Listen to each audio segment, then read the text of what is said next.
Orient bell tiles studio से आप देख रहे हैं एबीपी न्यूज। नमस्कार, मैं हूं प्रतिमा मिश्रा। दिन की हर बड़ी खबर के साथ आइए शुरू करते हैं भारत की बात। शुरुआत उन खबरों से जिन पर विस्तार से करेंगे चर्चा। दिल्ली में सरकार बदलने के साथ कुछ इलाकों के नाम बदलने की शुरुआत हो गई है। जनता से किए वादे पीछे छूट चुके हैं, अब नाम बदलने की चर्चा है। क्या है पूरी खबर, दिखाएंगे। दिल्ली विधानसभा में विपक्ष की नो एंट्री कर दी गई है। विपक्ष के निलंबित विधायक विधानसभा परिसर में भी नहीं जा सकते। इस पर कैसे सियासी संग्राम छिड़ा हुआ है, आपको दिखाएंगे। क्या आपको पता है कि पुणे में दिल्ली की निर्भया जैसा कांड हुआ है? सरकारी बस में महिला के साथ रेप के बाद सवाल उठ रहे हैं, क्या महिला सिर्फ चुनावी एजेंडा है और कुछ भी नहीं? और हर दिन की तरह रात 8:30 बजे होगी स्पेशल रिपोर्ट, जिसमें आज हम आपको दिखाएंगे महाकुंभ में आस्था की अर्थव्यवस्था। तो आइए भारत की बात की शुरुआत करते हैं और सबसे पहले बात देश की राजधानी दिल्ली की करेंगे, क्योंकि दिल्ली से आज दो बड़ी खबरें सामने आई हैं। पहली खबर यह है कि दिल्ली में बीजेपी की रेखा गुप्ता सरकार जनता से किए वादे भूलकर नाम बदलने वाली राजनीति पर फोकस शिफ्ट कर रही है। जनता से किए वादे पूरे करने के बजाय नाम बदलने वाली राजनीति की नई रेखा खींची जा रही है। दूसरी खबर दिल्ली विधानसभा सत्र में लगातार जारी हंगामे से जुड़ी है, जहां सदन की कार्यवाही से निलंबित किए गए आम आदमी पार्टी के विधायकों को आज विधानसभा परिसर में घुसने से रोक दिया गया, जिस पर सियासी घमासान छिड़ा है। ये दोनों खबरें विस्तार से हम आपके सामने रखने वाले हैं। पहले बात दिल्ली में शुरू हुई नाम बदलने वाली पॉलिटिक्स की हम करेंगे। एक बहुत पुरानी कहावत है, आए थे हरि भजन को ओटन लगे कपास। इसका सार यह है कि करने आए थे कुछ लेकिन करने लगे कुछ और। ये कहावत दिल्ली की बीजेपी सरकार पर इस समय फिट बैठ रही है। दिल्ली और दिल्ली वालों के विकास का वादा कर बीजेपी 26 साल बाद सत्ता में लौटी है, लेकिन सत्ता संभालते ही राजनीति का नया रूप रंग दिखाई दे रहा है। बेहतर काम का वादा था, लेकिन शुरुआत नाम बदलने के साथ हो रही है। दरअसल बीजेपी के कुछ विधायकों ने अपने विकास का विजन सामने रखते हुए दिल्ली के कुछ इलाकों का चयन किया है और उन्होंने इन इलाकों का नाम बदलने की मांग की है। अगर आप दिल्ली में रहते हैं तो आप इस खबर को जरा गौर से देखिएगा, ताकि आपको ये पता चल सके कि कहीं आपके इलाके का नाम तो नहीं बदलने वाला। नाम बदलने की मांग दिल्ली के 3 इलाकों को लेकर उठनी शुरू हुई है। ये इलाके हैं नजफगढ़, मोहम्मदपुर और मुस्तफाबाद। इन तीनों नामों की पहचान मुस्लिमों से जुड़ती है। ऐसे में बीजेपी की सरकार को शायद ये नाम पसंद नहीं है, इसीलिए नजफगढ़ का नाम नाहरगढ़ करने की मांग उठी है। मोहम्मदपुर का नाम माधवपुर करने की मांग हो रही है और मुस्तफाबाद का नाम बदलकर शिव विहार करने की मांग उठाई जा रही है। हमारे नजफगढ़ का नाम नाहरगढ़ बदल दिया जाए।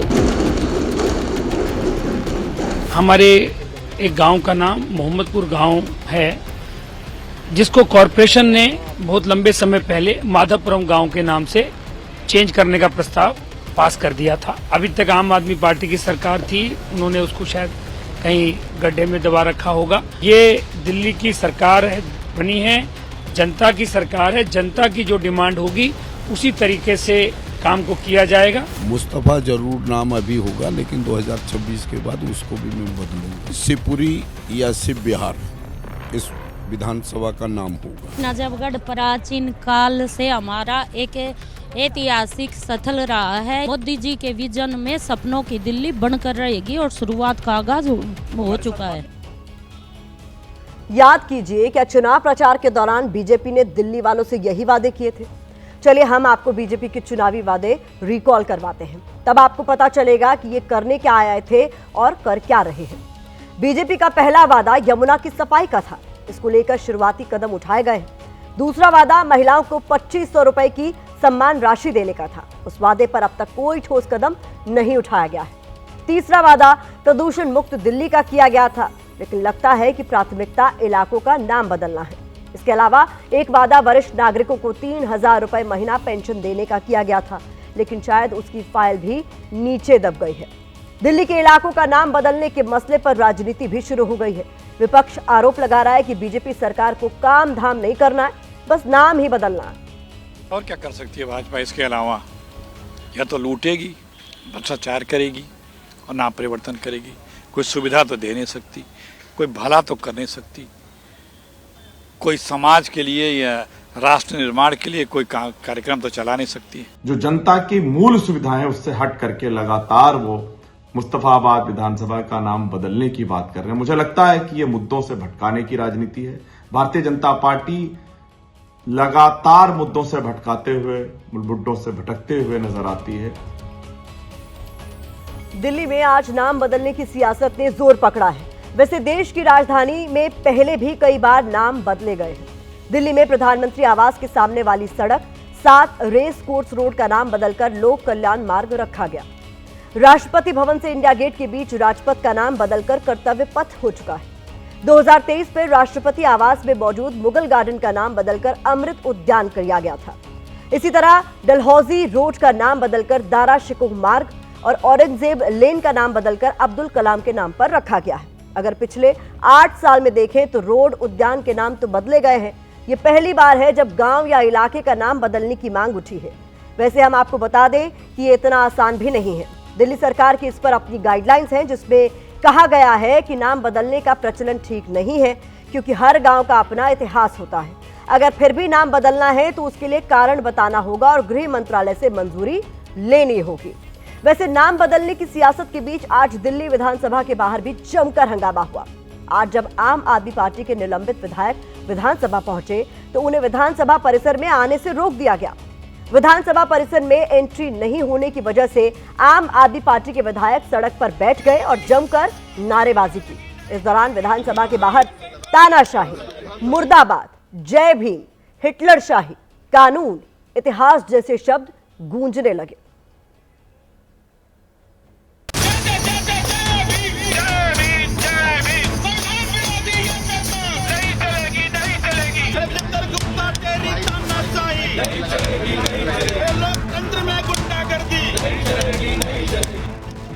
दिल्ली में मौसम ही नहीं बदला बल्कि सियासी मौसम भी बदल गया है।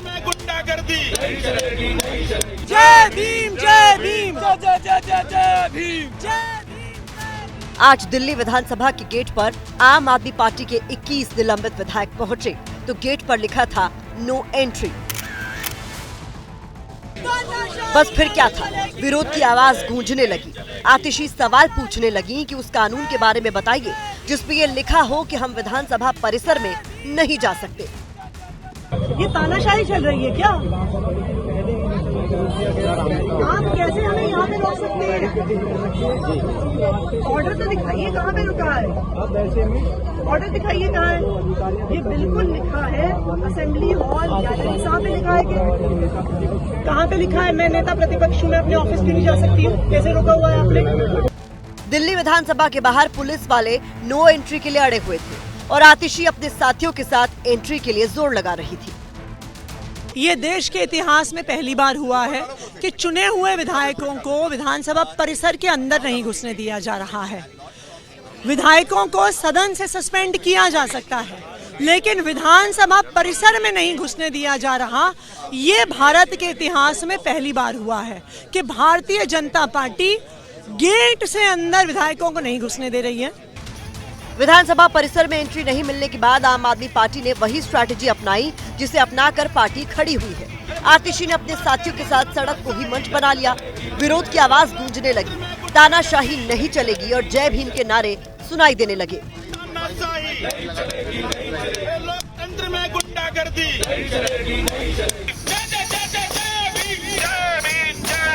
आजादी के बाद से आज तक इतिहास में, आप तो पत्रकार रिसर्च कर लीजिएगा, ऐसा कभी नहीं हुआ कि सदन से निलंबन का मतलब ये है कि परिसर से निलंबन। आपने खूब देखा है विधान संसद में, राज्यसभा में, लोकसभा में कि सदन से निलंबन के बाद लोग परिसर में प्रोटेस्ट कर रहे हैं, प्रोटेस्ट में अपनी बात रख रहे हैं। निलंबित आप विधायकों ने रेखा गुप्ता सरकार को संविधान की याद दिलाई तो नई दिल्ली की सत्ता पर काबिज हुई बीजेपी ने भी तुरंत पलटवार किया। नियम के तहत जिस प्रकार से प्राइम मिनिस्टर के अंदर जिस प्रकार का उनका व्यवहार रहा, निश्चित रूप से उनको बाहर ही करना चाहिए और वही जगह उन्हीं के लिए। आप उपराज्यपाल के संविधान संबोधन के तहत अगर आप विरोध करेंगे तो कहीं ना कहीं बाबा साहब का कानून बोलता है कि आपको बाहर करें और आपको निलंबित करें। वही हमने किया।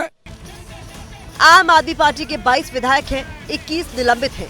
एकमात्र विधायक अमानतुल्लाह हैं जिन्होंने आज विधानसभा के अंदर आवाज उठाई, लेकिन उससे पहले विजेंद्र गुप्ता ने उन्हें पूरी रूल बुक समझाई। रूल बुक सबको दी गई है और रूल बुक के अनुसार सदन का तात्पर्य विधानसभा से है। पहला, ये जो सदन है, ये खाली ये सदन नहीं है। सदन का अर्थ है दिल्ली विधानसभा का पूरा परिसर।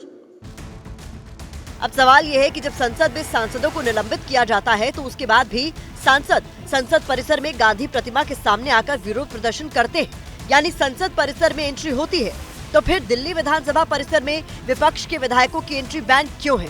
इस पर कानून क्या कहता है, ये भी सुनिए। 277 ग में खास स्पष्ट प्रावधान है कि जो विधायक निलंबित किए जाएंगे वो विधानसभा के परिसर को छोड़कर जाने के लिए बाध्य होंगे। ऐसे निलंबित विधायक विधानसभा के परिसर में तभी प्रवेश करेंगे जब उनको अध्यक्ष की अनुमति होगी।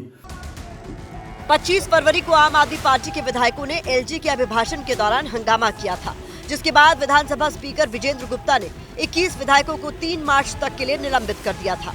अब इसी पर तलवारें खींची हुई है, जिसपे कोई कानून की याद दिला रहा है तो कोई विपक्ष का मकसद हंगामा करना बता रहा है। सियासी गर्मा-गर्मी के बीच दिल्ली में विधानसभा का सत्र आगे बढ़ाया गया है। सत्र वैसे तो आज खत्म होना था, लेकिन अब विधानसभा का सत्र 1 मार्च तक चलेगा, जिससे साफ है कि आने वाले दिनों में भी सियासी पारा हाई रहने वाला है। दिल्ली के बाद रुख पुणे का करते हैं, जहां दिल्ली के निर्भया कांड जैसी दरिंदगी का मामला सामने आया है। अब उस मामले पर सियासी घमासान तेज है। आईटी सिटी के तौर पर मशहूर ये शहर वारदात के बाद से गम और गुस्से की आग में उबल रहा है, लेकिन इस घटना की देश में उतनी चर्चा नहीं हो रही है। ये खबर नेशनल मीडिया की सुर्खियों से भी गायब है। गौर करने वाली बात यह है कि यह घटना सिर्फ देश के किसी एक शहर तक सीमित नहीं है, बल्कि इसका दायरा काफी बड़ा है, क्योंकि इसके साथ महिला सुरक्षा का सवाल जुड़ा है। सोचिए, एक महिला पुणे जैसे शहर की सरकारी बस में भी सुरक्षित नहीं है। इस घटना को देख या सुनकर आगे बढ़ने की नहीं, बल्कि गंभीरता से लेने की जरूरत है, क्योंकि यह मामला एक बेटी को इंसाफ दिलाने से जुड़ा है। इसलिए आज इस खबर को हमने भारत की बात में उठाया है, ताकि पीड़िता के लिए उठ रही न्याय की आवाज को और ज्यादा बल मिल सके। हालांकि महाराष्ट्र के सियासी गलियारों का तापमान इस वारदात के बाद से बढ़ा हुआ है। विपक्ष घटना को लेकर सूबे की फडणवीस सरकार के खिलाफ आक्रामक है। कानून व्यवस्था को कटघरे में खड़ा कर सीएम से इस्तीफे की मांग कर रहा है। शिवसेना उद्धव गुट के कार्यकर्ता लगातार सड़कों पर उतरकर विरोध प्रदर्शन कर रहे हैं। सीएम देवेंद्र फडणवीस के इस्तीफे की मांग पर अड़े हुए हैं। यही नहीं, सीएम फडणवीस को बदलापुर जैसे बदले की याद दिलाई जा रही है, जहां स्कूल में बच्चियों से यौन शोषण के आरोपी का एनकाउंटर कर दिया गया था। इस एनकाउंटर को लेकर पुलिस और प्रशासन पर सवाल भी उठे थे। तब देवेंद्र फडणवीस ही महाराष्ट्र के गृह मंत्री थे, अब वो सीएम है और गृह विभाग की जिम्मेदारी भी उन्हीं के पास है। अब बदलापुर जैसे एनकाउंटर की मांग पुणे रेप केस के आरोपी को लेकर भी हो रही है। पहले आपको इसकी पूरी वारदात की एक डिटेल दिखाते हैं, इसके बाद खबर को आगे बढ़ाएंगे ताकि आप सिलसिलेवार तरीके से पूरी घटना को आसानी से समझ सकें।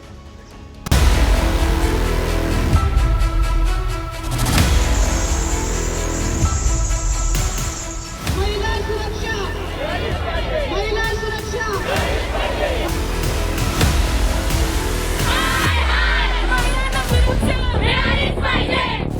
25 फरवरी को पुणे में हुए पाप का आरोपी दत्तात्रेय रामदास गाड़े अब तक पुलिस की पकड़ से बाहर है। पुलिस की अलग अलग 13 टीमें इसकी तलाश में जुटी हुई है। आरोपी की जानकारी देने वाले के लिए 1 लाख रुपए तक के इनाम का ऐलान कर दिया गया है। बावजूद इसके आरोपी का अब तक कोई सुराग पुलिस के हाथ नहीं लग सका है। पुलिस ने एक्शन तेज करते हुए आरोपी की छानबीन में ड्रोन का इस्तेमाल भी शुरू कर दिया है। पुलिस को शक है कि रेप का आरोपी दत्तात्रेय गाड़े गन्ने के खेत में छिपा हुआ हो सकता है। पुणे शहर के आसपास गन्ने के काफी खेत हैं। यही वजह है कि पुलिस इन खेतों में आज कैंप कर रही है। ड्रोन की मदद से आरोपी की तलाश जारी है, तो दूसरी ओर पुलिस की मदद के लिए डॉग स्क्वाड भी यहां पर आरोपी की खोज में जुटा है। गांव में हमारे टीम्स वर्कआउट कर रहे हैं। वैसे टोटल 13 टीम्स है जो इसमें वर्कआउट कर रहे हैं। तो जहाँ पर वहाँ पर खेत है उनमें भी सर्च किया जा रहा है। ड्रोन का भी यूज़ किया जा रहा है। इसमें डॉग स्क्वाड है, टेक्निकल एविडेंसेस है। इसके बेसिस पे ये सभी टीम हमारी वर्कआउट कर रही है। ज़्यादा देर तक ये नहीं टिक पाएगा, क्योंकि ना उसके पास अभी कुछ पैसे हैं ना कोई व्हीकल है, वो ऐसे ही घूम रहा है। तो जल्दी हम मिल जाएगा वो।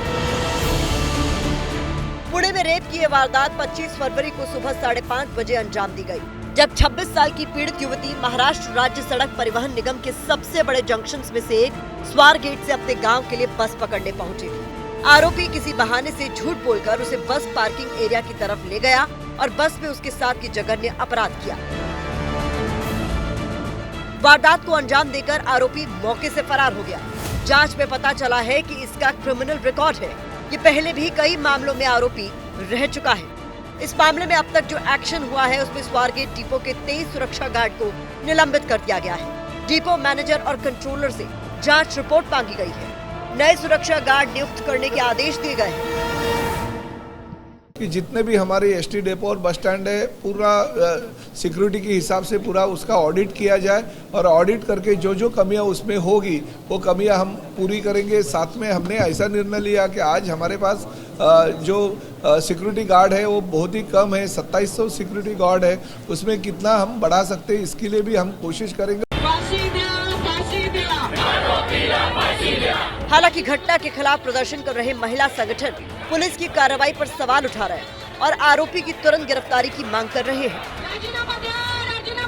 आरोपी को तुरंत अरेस्ट होना चाहिए। आज 48 घंटे हुए हैं, यहाँ पे ये आरोपी था, तुरंत एफआईआर दर्ज हुई है और ये आरोपी इनको नहीं मिल रहा है। पुलिस क्या कर रही है? पुलिस जो है वो पूरी तरह से जो है वो बहुत धीमे से काम कर रही है और इसीलिए 48 घंटे होकर भी आरोपी अरेस्ट नहीं हो रहा है।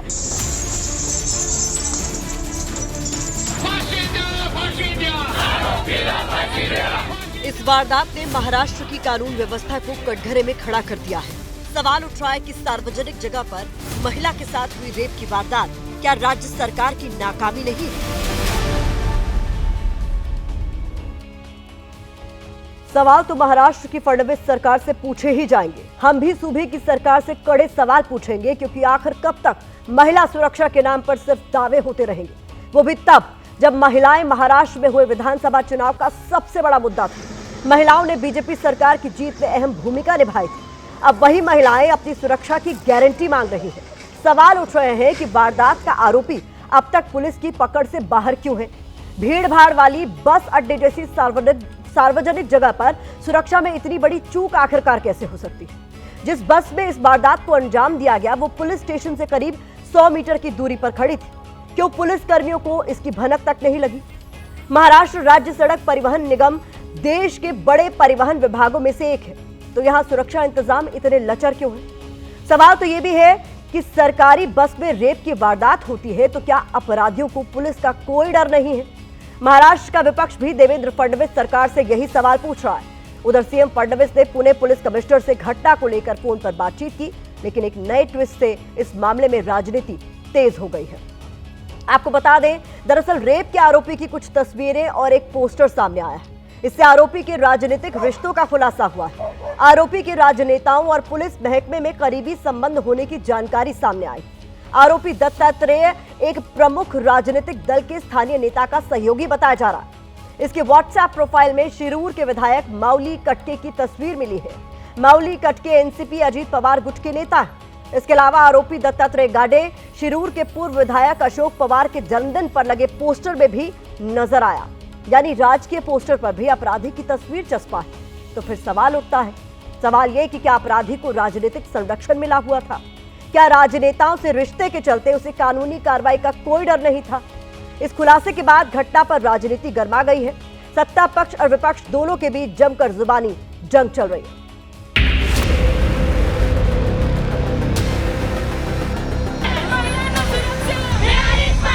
पुणे में हुई घटना बहुत ही दुर्भाग्यपूर्ण है। जो गुनाहगार ऐसे गुनाह करता होगा, तो हमारे लाडली बहनों के ऊपर अत्याचार करता होगा, तो उसको बिल्कुल बख्शा नहीं जाएगा।